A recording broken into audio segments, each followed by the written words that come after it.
Muhammad Shafi, Aluva doctor Shafi's advanced ENT സെൻ്ററിലെ consultant ENT സർജനാണ്. ഞാനിവിടെ സംസാരിക്കാൻ ഉദ്ദേശിക്കുന്നത് കുട്ടികളും ENT രോഗങ്ങളും എന്ന വിഷയത്തെക്കുറിച്ച്. കുട്ടികൾ സാധാരണയായി കണ്ടുവരുന്ന ഒരു രോഗാവസ്ഥയാണ് ENT ഇൻഫെക്ഷൻസ്. ചെവി, തൊണ്ട, മൂക്ക് എന്നിവ ഉൾപ്പെടുന്ന ENT സംബന്ധമായ രോഗങ്ങൾ. ഒരുപാട് വിഷയങ്ങൾ നമ്മളതിൽ മനസ്സിലാക്കേണ്ടതുണ്ട്. ഏറ്റവും കൂടുതലായിട്ടും കുട്ടികൾ, ഞാൻ എൻ്റെ ക്ലിനിക്കിൽ കൂടുതലും കുട്ടികളുമായി ബന്ധപ്പെട്ട ENT രോഗങ്ങളിലാണ് കൂടുതലും സ്പെഷ്യലൈസ് ചെയ്യുന്നത്.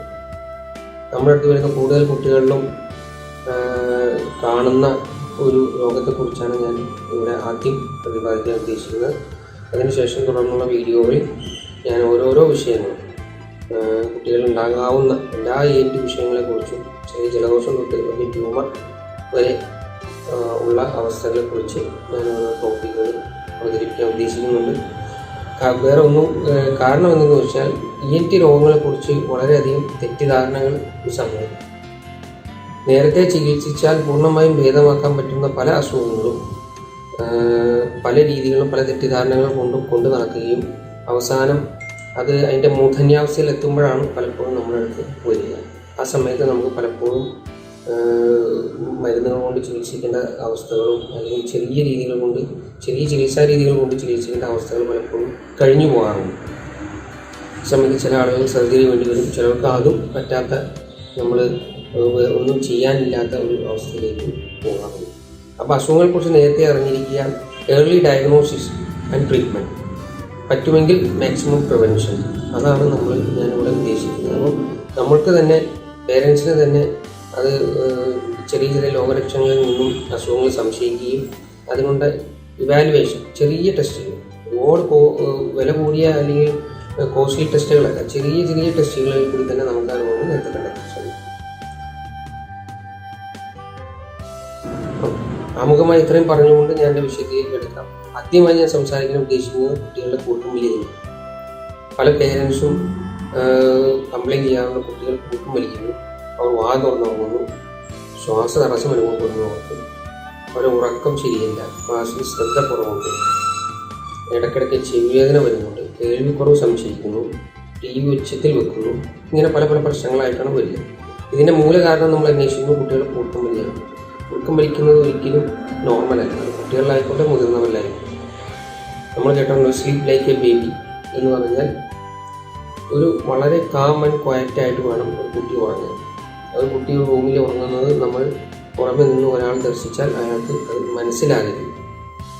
അത്രയ്ക്ക് കാം ആൻഡ് ക്വയറ്റ് ആയിട്ട് ചെയ്യുന്ന കുട്ടികളുണ്ട്. ആ കുട്ടിയുടെ ഉറക്കത്തിൽ എന്തെങ്കിലും ഒരു ശബ്ദമോ അസ്വസ്ഥതകളോ കണ്ടാൽ അതിൻ്റെ അർത്ഥം കുട്ടി എന്തോ ഒരു അസുഖം കൊണ്ട് ഡൗട്ട് ചെയ്യുന്നു. കാരണം വെച്ചാൽ കുട്ടികൾ കൂടുതൽ ഉറങ്ങുന്നവരാണ്. പഠനങ്ങൾ പറയുന്നത് കുട്ടികൾ ഉറങ്ങുമ്പം അവരുടെ ബുദ്ധിശക്തി വികസിക്കുന്നു, ബ്രെയിൻ ഡെവലപ്പ് ചെയ്യുന്നത് അവരുടെ ഉറക്കത്തിലാണ്. അതുകൊണ്ട് കുട്ടികൾ ധാരാളമായി ഉറങ്ങണം. പ്രോപ്പറായിട്ട് ഉറങ്ങിയില്ലെങ്കിൽ അവരുടെ ഭൗതികപരമായ അല്ലെങ്കിൽ ബുദ്ധിപരമായ കാര്യങ്ങളെ അത് ബാധിക്കാമെന്നാണ് പഠനങ്ങൾ പറഞ്ഞത്. 10 ദിവസത്തിൽ കൂടുതൽ ഒരു കുട്ടിയിൽ ശ്വാസതടസ്സം അനുഭവപ്പെടുകയോ അവർ ഉറക്കത്തിൻ്റെ ഡിസ്റ്റർബൻസ് അനുഭവപ്പെടുകയോ ചെയ്താൽ അത് അവരുടെ ബുദ്ധിപരമായ വികാസത്തെ ബാധിക്കുമെന്നാണ് പഠനങ്ങൾ പറയുന്നത്. അതുകൊണ്ട് തന്നെ 10 ദിവസത്തിൽ കൂടുതൽ ഒരു കുട്ടിയിൽ അസ്വസ്ഥതകൾ കണ്ടാൽ ഇതിനെ നിസ്സാരമായി കാണരുത്, അതിന് ഉടനെ ഇവാലുവേറ്റ് ചെയ്യണം. കൂർക്കമ്പലിക്ക് മുതിർന്നവരിൽ നിന്നും കുട്ടികളുടെ കൂർക്കമ്പലി വ്യത്യാസമാണ്. കുട്ടികളുടെ കൂർക്കമ്പലി പ്രധാനമായിട്ടും 1-2 കാരണങ്ങൾ കൊണ്ടാണ് കൂടുതലും കാണപ്പെടുന്നത്. മൂക്കിലെ ദശയാണ് ഏറ്റവും പ്രധാനപ്പെട്ട ഒരു കാരണമായിട്ട് നമ്മൾ കാണുന്നു. പലപ്പോഴും അതിൻ്റെ ഡയഗ്നോസിസോ അല്ലെങ്കിൽ അതിൻ്റെ ഐഡൻറ്റിഫിക്കേഷനോ ഒരുപാട് വൈകി പോയി നമ്മൾ കാണാറുണ്ട്. സാധാരണഗതിയിൽ ഒരു കുട്ടിയിൽ സ്ഥിരമായ ജലദോഷം, സ്ഥിരമായ കഫക്കെട്ട്, ചുമ, ഇൻഫെക്ഷൻസ്, വാ തുറന്നുറങ്ങുക, അതുപോലെ മൂക്കടപ്പ്, ഇങ്ങനെയുള്ള വിഷയങ്ങൾ, മൂക്കുമായി ബന്ധപ്പെട്ട എന്ത് സിംറ്റംസും എന്തുമായിക്കോട്ടെ, മൂക്കിന് ചെറിയ ഇറിറ്റേഷൻ ആയിക്കോട്ടെ, ചില കുട്ടികൾ ഇങ്ങനെയുള്ള അസ്വസ്ഥതകളാണ് കാണിക്കുക. ചില കുട്ടികൾ മൂക്കിൽ എപ്പോഴും വിരലിട്ടുകൊണ്ടിരിക്കും, മൂക്കിൽ നിന്ന് ഇങ്ങനെ ഒരു കഞ്ഞിവെള്ളം പോലെ ഇങ്ങനെ ഒലിച്ചുകൊണ്ടിരിക്കും. ചില കുട്ടികൾ ചെവിയിൽ ഇങ്ങനെ ഇറിറ്റേഷൻ കാണിക്കുന്നത്. അങ്ങനെ മൂക്കുമായി ബന്ധപ്പെട്ട് എന്ത് അസ്വസ്ഥത കുട്ടി ഒരു മാസം 2 മാസം തുടർച്ചയായി ലക്ഷണങ്ങൾ കാണിച്ചാൽ ഉടനെ നമ്മൾ ഈ മൂക്കിലെ ദശ സംശയിക്കേണ്ടതാണ്. പലപ്പോഴും നമ്മൾ സാധാരണ പീഡിയാട്രീഷ്യൻസിനെയാണ് കാണിക്കുക, ചില ജനറൽ ENTകളെ കാണിക്കാറുണ്ട്. അങ്ങനെ വരുമ്പോൾ അവർ പൊതുവെ അപ്പത്തേക്കുള്ള ഇൻഫെക്ഷൻ ട്രീറ്റ്മെൻറ്റ് എടുത്ത് പോകും. അത് കഴിഞ്ഞ് നമ്മൾ വീണ്ടും ഒരു ഇൻഫെക്ഷൻ വരുമ്പോൾ പലപ്പോഴും ആ സെയിം ഡോക്ടറെ കാണിക്കാതെ ചിലപ്പോൾ വേറെ ഡോക്ടറെ കാണിക്കും. അപ്പോൾ ആ ഡോക്ടർ അപ്പോഴും ആ ഒരു പ്രൈമറി ട്രീറ്റ്മെൻറ്റ് തരും. പലപ്പോഴും ഇതിൻ്റെ ഡയഗ്നോസ് മിസ്സാവാനുള്ള കാരണം നമ്മൾ ഡോക്ടർ ഷോപ്പിംഗ് എന്ന് പറയും. ഒരു ഡോക്ടറെ കാണിക്കുന്നു, ഡോക്ടറെ തസ്മെങ്കിൽ വേറൊരു ഡോക്ടറെ കാണിക്കുന്നു. അപ്പോൾ ഒരു ഡോക്ടർക്ക് അതിൻ്റെ ഹിസ്റ്ററിയോ അതിൻ്റെ ബാക്ക് ഹിസ്റ്ററി അറിയാതെ വരികയും അത് ഫർദർ ഇവാലുവേഷൻ ഡിലേ വരികയും ചെയ്യും. അപ്പോൾ ഇങ്ങനെ ഒരു സ്ഥിരമായ ഇൻഫെക്ഷൻസ് വരുമ്പോൾ തന്നെ നമുക്ക് ഈ ദശ സംശയിക്കുകയും വളരെ ചെറിയൊരു എക്സ്റേയിൽ കൂടി, മൂക്കിൻ്റെ ഒരു എക്സ്റേയിൽ കൂടി നമുക്ക് ഈ ദശ കണ്ടുപിടിക്കാനും സാധിക്കും. അങ്ങനെ നമ്മൾ ഏർലി തുടക്കത്തിലെ തന്നെ നമ്മൾ ഈ ഒരു എക്സ്റേ എടുക്കുകയാണെങ്കിൽ നമുക്ക് ഈ ദശ അതിൻ്റെ വളരെ സ്റ്റാർട്ടിങ് സ്റ്റേജിൽ, സ്റ്റേജ് 1 സ്റ്റേജ് 2, സ്റ്റേജ് 1, 2 എന്നല്ല പൊതുവെ പറയുന്നത്, ഗ്രേഡ് 1, ഗ്രേഡ് 2, ഗ്രേഡ് 3, ഗ്രേഡ് 4 ഇങ്ങനെ 4 തരമാണ് ഈ ദശയെത്തിയിരിക്കുന്നത്. അതിൽ 1 2 അതായത് 25% 50% ദശ വളർന്നു നിൽക്കുന്ന സാഹചര്യത്തിൽ നമുക്കിത് കണ്ടെത്താൻ സാധിക്കുകയും മരുന്നുകൾ കൊണ്ട് വളരെ ഈസി ആയിട്ട് നമുക്ക് 95% കേസുകൾ നമുക്ക് കൺട്രോൾ ചെയ്യാൻ പറ്റാറുണ്ട്. ഓക്കെ, അപ്പോൾ ഈ ദശ എന്നത് ഒരു മാരകമായ രോഗമല്ല. അത് പല കുട്ടികളിലും പഠനങ്ങൾ പറയുന്നത് 100 കുട്ടികളിൽ 10 കുട്ടികളെങ്കിലും ഊർക്കമ്പലിയുമായി ബുദ്ധിമുട്ടുന്നുണ്ട്, അല്ലെങ്കിൽ ശ്വാസതടസ്സവുമായി ബന്ധപ്പെട്ടുകൊണ്ട് അതിൽ വലിയൊരു ശതമാനവും മൂക്കിലെ ദശ കൊണ്ട് വരുന്നതാണ്. എല്ലാം 100% ദശകളല്ല നമ്മുടെ അടുത്ത് വരുന്നത്. ചിലവർക്ക് 25%, 50%, ചിലവ് 75%, ചിലവർ 100%. ഇങ്ങനെ പല കാറ്റഗറി ആയിട്ടാണ് കുട്ടികൾ നമ്മുടെ അടുത്ത് വരുന്നത്.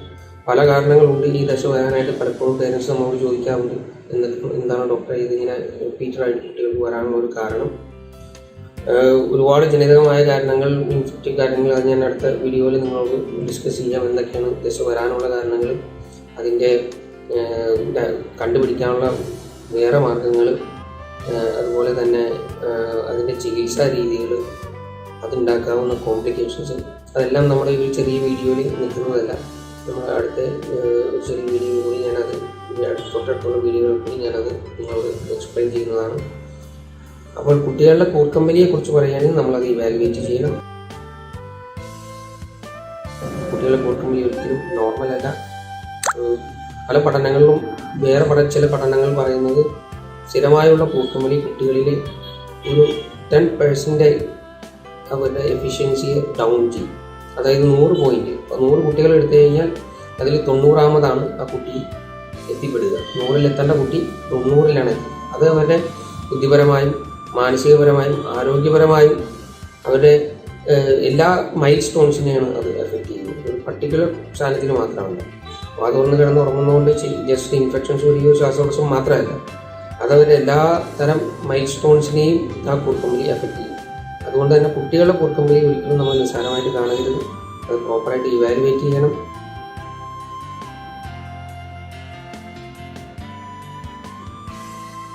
ഞാൻ അവസാനം ഒരു ടേക്ക് ഹോം മെസ്സേജ് എന്ന് പറഞ്ഞു കഴിഞ്ഞാൽ, ഒരു കുട്ടിയിൽ സ്ഥിരമായ ENT ഇൻഫെക്ഷൻസ്, ചെവി ആയിക്കോട്ടെ, തൊണ്ടയായിക്കോട്ടെ, മൂക്കായിക്കോട്ടെ, ENT കഴുത്തിന് മേപ്പോട്ട് എവിടെയായാലും ഒരു കുട്ടിയിൽ സ്ഥിരമായ ഇൻഫെക്ഷൻസ് ഒരു 1, 2, 3 മാസം തുടർച്ചയായി വന്നാൽ നമ്മൾ കുട്ടികളിൽ മൂക്കിലെ ദശയെ നമ്മൾ ഡൗട്ട് ചെയ്യണം. ആ ഡൗട്ട് നമ്മൾ ഡോക്ടർ ഇങ്ങോട്ട് പറഞ്ഞില്ലെങ്കിൽ പോലും അവരോട് അതിനോടുള്ള സംശയം നമ്മുടെ ഭാഗത്ത് നിന്ന് ചോദിക്കണം. ആ സംശയം വളരെ സിമ്പിളായിട്ട് നമുക്ക് എന്ത് ചെയ്യാവുന്നതാണ്, ദൂരീകരിക്കാവുന്നതാണ്. അതൊരു ചെറിയ എക്സ്റേ കൂടി മൂക്കിൻ്റെ നേസോഫാരിങ്സ്, എക്സ്റേ ഓഫ് ദി നേസോഫാരിങ്സ് ഓർ എഡിനോസ്, അല്ലെങ്കിൽ soft tissue neck lateral view, open mouth, അതിൽ കൂടി നമുക്ക് അത് വളരെ ഈസി ആയിട്ട് ഐഡൻറ്റിഫൈ ചെയ്യാവുന്നതാണ്. അപ്പം ഈ കാര്യം ഓർത്തു വെക്കുക. അങ്ങനെ നിങ്ങളിലോ നിങ്ങളുടെ ഫാമിലികളിലോ നിങ്ങളുടെ പരിചയങ്ങളിലോ ഇങ്ങനെയുള്ളൊരു വിഷയം വരികയാണെങ്കിൽ അവർക്ക് ഉറപ്പായിട്ടും ഈ മെസ്സേജ് അവരോട് പാസ് ചെയ്യുക. കൂടുതൽ സംശയങ്ങൾക്കും കൂടുതൽ കാര്യങ്ങൾ ഇതിനെക്കുറിച്ച് അറിയാനായിട്ട് ഞങ്ങളുടെ ക്ലിനിക്കിൻ്റെ അടുത്ത വീഡിയോകൾ ചാനലിൽ വരുന്ന അടുത്ത വീഡിയോകൾ നിങ്ങൾ കാണുക. ഈ ചാനൽ സബ്സ്ക്രൈബ് ചെയ്യുക. ഇതിൽ നിന്നും കൂടുതൽ നിങ്ങൾക്ക് അപ്ഡേറ്റ്സ് വന്നുകൊണ്ടിരിക്കും. ഒരുവിധം ഒട്ടുമിക്ക ഒരു 100% ENTയുമായി ബന്ധപ്പെട്ട എല്ലാ വിഷയങ്ങളെക്കുറിച്ചും ഇൻഷാ അല്ലാഹ് ഞാൻ സംസാരിക്കാൻ ഉദ്ദേശിക്കുന്നുണ്ട്. അപ്പം നിങ്ങൾക്ക് അതിനെക്കുറിച്ചൊരു ധാരണ കിട്ടും. പ്രത്യേകിച്ച് കുട്ടികൾ വരുന്നത്. അപ്പോൾ ഏർലി ഡയഗ്നോസിസ് ആൻഡ് പ്രിവെൻഷൻ, ഇതാണ് ഞാൻ ഇതിൽ ഉദ്ദേശിക്കുന്നത്. അതുപോലെ തന്നെ ഇതൊരു സ്വയം ചികിത്സക്കുള്ള ഒരു മാർഗമായി കാണരുത്. സംശയങ്ങൾ ഉണ്ടെന്നുണ്ടെങ്കിൽ അതിനെ ഡോക്ടറെ കാണേണ്ടതാണ്.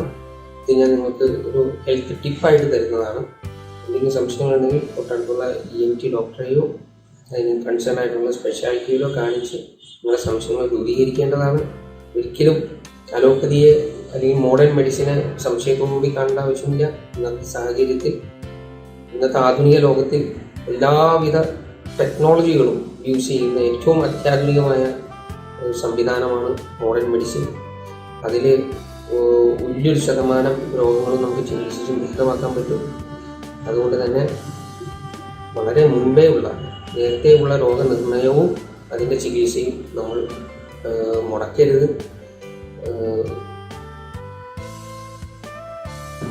ഈ ചാനൽ സബ്സ്ക്രൈബ് ചെയ്യുക. ഈ വീഡിയോ നിങ്ങൾ കണ്ടാൽ അത് ലൈക്ക് ചെയ്യുക. ഇനിയും ഇതുപോലുള്ള ഹെൽത്ത് ടിപ്സുമായിട്ട് ഞാൻ വരുന്നതാണ്. അതുകൊണ്ട്